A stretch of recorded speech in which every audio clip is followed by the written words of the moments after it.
Now I'm going to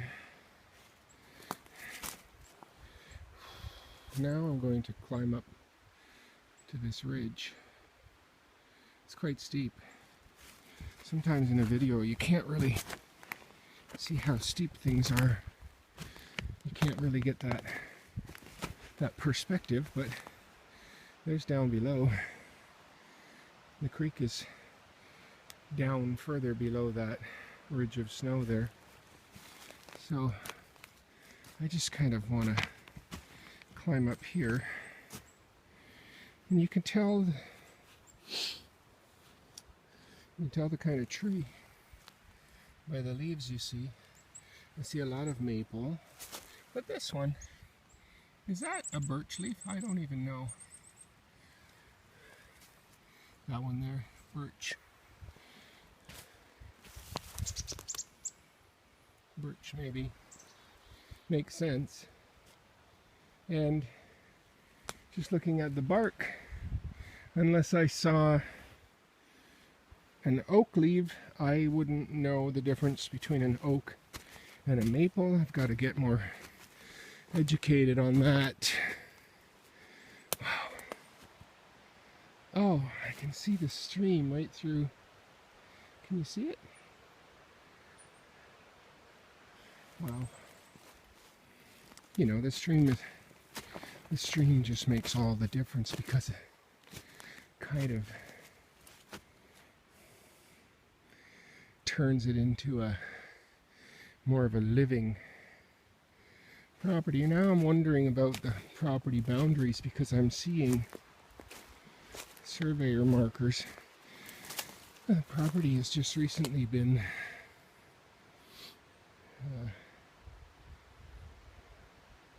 another one over there, I think. Another one there. I think this is a property line. I think if I go back to this one and sight across those, they'll all be straight.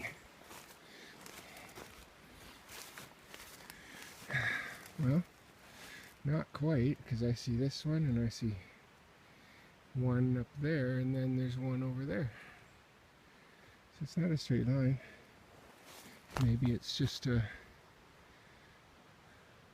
But I see 1, 2, 3 more, 4. I think it's a rough guideline for the surveyors. The guy has just recently put the property up for sale, so probably had some surveyors come in here and do some work, which is actually good. But you know, if that's the case, then right now where I'm climbing is not the property. I do know the creek cuts this property off, the two sides of this property. Now, that being said, other than forestry, so this is like a knoll. Is that the right word? It's a hill. It's a big hill because it goes down on that side over there.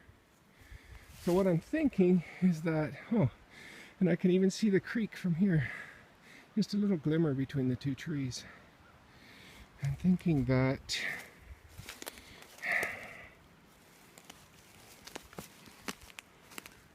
even if it's not my property, nobody would ever do anything on it other than maybe some forestry or maintenance, cutting trees down.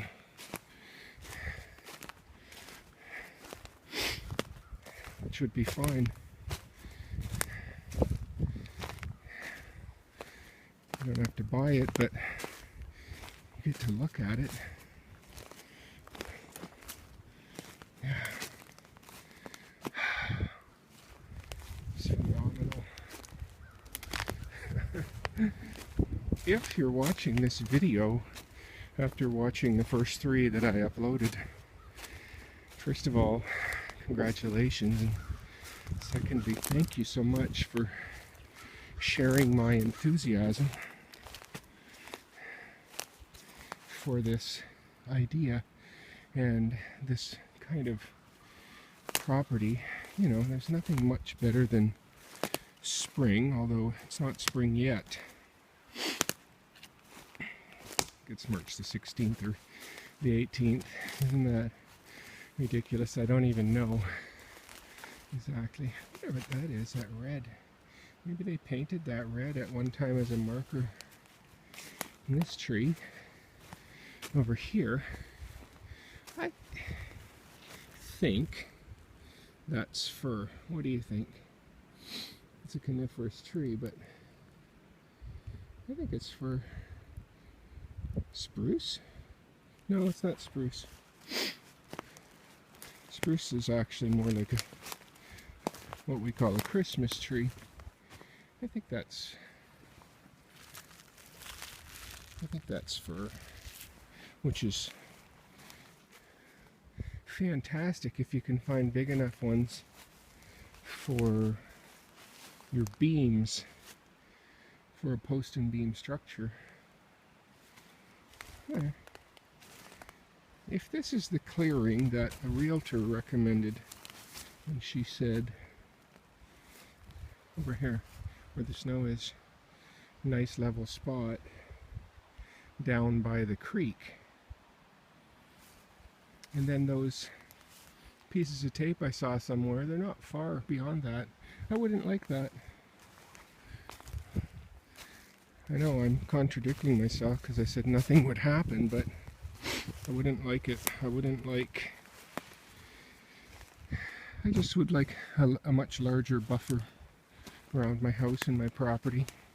My own sovereignty as far as that goes with property rights. It's interesting, I can buy the property for a certain price, and then I can buy the lumber rights. That's separate, which is kind of good because, well, first of all, you can buy the property for less money, and secondly, you don't pay land transfer tax on the stumpage value of the land, which is great. I'm going down, so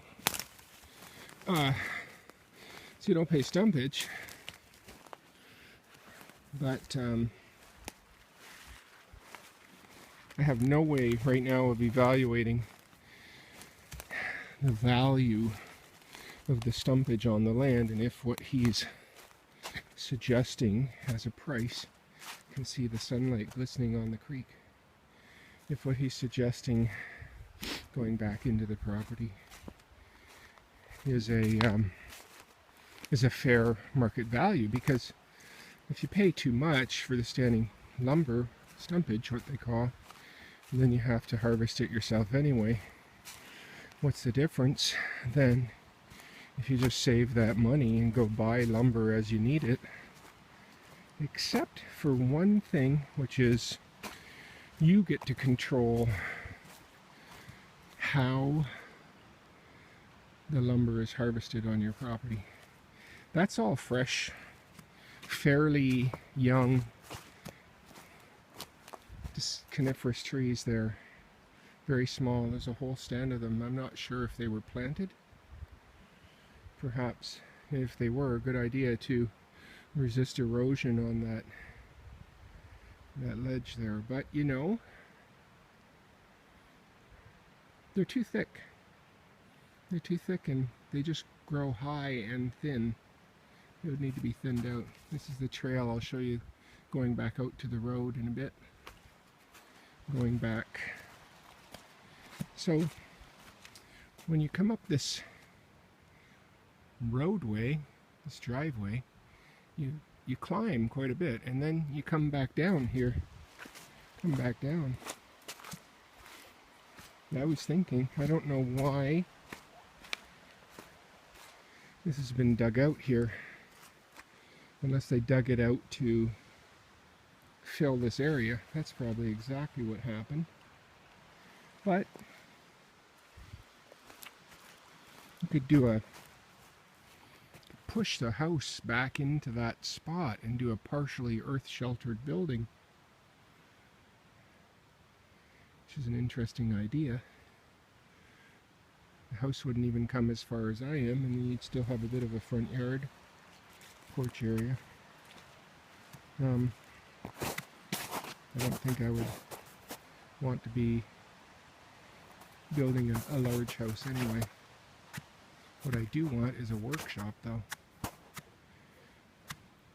I could see myself building an off-grid cabin here and totally off-grid, and up by the road building a shop and hooking into the grid electricity for the equipment, and so I can make a living. If I'm living here mortgage free, I don't need to make a lot of money. I can just do the things that I love that make me happy, like antique reproduction furniture, post and beam fabrication, millwork. And I'm not all hung up on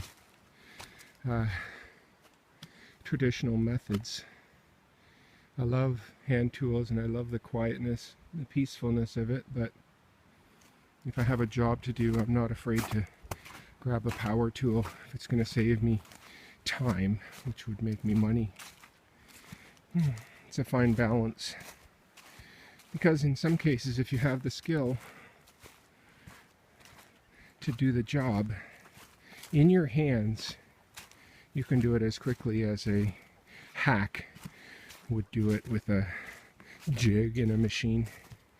But that's not to hold any of that in contempt, because jigs and power tools can really control the outcome and quality of your work.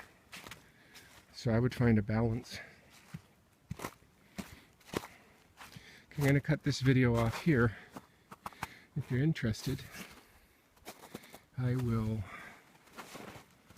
make another one from here going out to the road. Okay, thanks for watching. Bye now.